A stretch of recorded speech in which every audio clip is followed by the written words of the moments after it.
For any country, foreign policy is very important. So long back, since the day of independence, we have maintained our neutrality in all the foreign policies. We never entered into anyone's personal matter or whatever may be the global crisis. We have maintained our sovereignty because we have taken independence not by any pledging the way right wing people are telling. We have earned it through our constant struggle with peaceful protest. And after that, we have maintained a non-alignment movement. We are completely neutral for everything.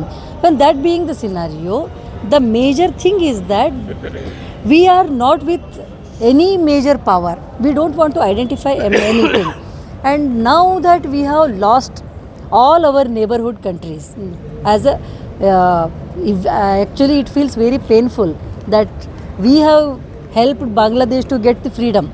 But now that the Bangladeshis, see, when it comes to playing a cricketer in India, they are targeting Shah Rukh Khan that you are playing, you are taking the player. But now that Indian government is giving diesel to Bangladesh, 5,000 trillion some barrels, whatever it is, this government is not sharing any details. They are completely hide and seek government. Now they want to give something, and when those players comes and they are targeting some person, and they are targeting a person who is globally acknowledged for his contributions and for his fame, and now they don't have any proper ideology as such. Their power hungry people, and they want to hold power at any cost by dividing the people.